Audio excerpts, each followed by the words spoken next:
वालेकुम जी नाज़रीन, मैं हूं यासिन मलिक।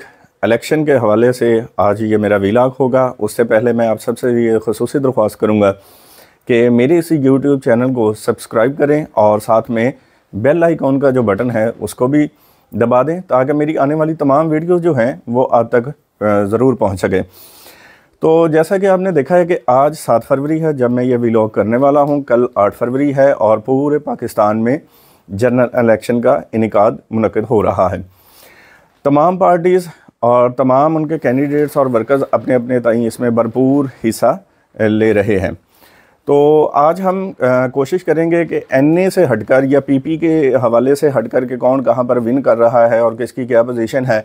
मैं अपनी इस वीलॉग में आपको जो है वो पूरे बलूचिस्तान तो खैर नहीं लेकिन पख्तूनख्वा, सिंध और पंजाब के हवाले से इस वीलॉग में हम ख़ुसूसी तौर पर आपसे गुफ्तगू करेंगे। और चूँकि मेरा ताल्लुक़ जो है वो फैसलाबाद से है और फैसलाबाद की कौमी असम्बली की 10 सीटें हैं, तो इसके बारे में भी हम ज़रूर इसी में बात करेंगे। तो नाज़रीन, जल्दी से मैं आपको बताता चलूँ कि पख्तूनख्वा में जो इस वक्त हमारे जो वहाँ पर अपने सोर्सेज़ हैं उनके ज़रिए से जो अभी तक की मालूमात हैं हमारे पास, वहाँ से कम से कम जो है वो totally clean sweep Pakistan Tehreek Insaf के नामज़द जो उम्मीदवारान हैं जो कि आज़ाद हैसियत में खड़े हुए हैं वो कर रहे हैं। वहाँ से सिर्फ 3 या 4 सीटों पर जो है वो कोई और सीटें और जो पार्टी है उनके पास जाएंगी। इसी तरह अगर हम सिंध की बात करें तो सिंध में भी इस बार जो है वो कम से कम आज़ाद उम्मीदवार या दूसरी जो भी दीगर पार्टीज़ वहाँ सिंध की इलाके में अपने ताईं हिस्सा ले रही हैं वो भी इस बार कम से कम 6 या इस 8 के लगभग जो है नशिस्तें निकालने में कामयाब हो जाएंगे। और इसी तरह अगर हम पंजाब में बात करें तो पंजाब में सबसे मुकाबला जो है टफ वो आज़ाद उम्मीदवारान जो पाकिस्तान तहरीक इंसाफ के हैं और मुस्लिम लीग नवाज़ के दरमियान है। तीसरे नंबर पर यहाँ पर जो मजबूत जमात उभर कर सामने आई है वो TLP है, चूँकि उनकी सीट शायद यहाँ पर 1-2 कहीं से निकल भी आएँ।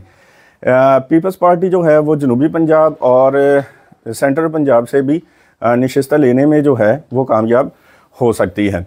तो इसी तरह अगर हम अब फैसलाबाद की अगर बात करें तो यहाँ पर कौमी असम्बली की 10 नशिस्तें हैं और यहाँ पर ये कहना कि क्लीन स्वीप हो जाएगा ऐसा यहाँ पर बिल्कुल नहीं है। यहाँ पर 50-50 का मुकाबला जो है वो चल रहा है मुस्लिम लीग नवाज़ के दरमियान और पाकिस्तान तहरीक इंसाफ के आज़ाद उम्मीदवार जो इलेक्शन लड़ रहे हैं उनके दरमियान।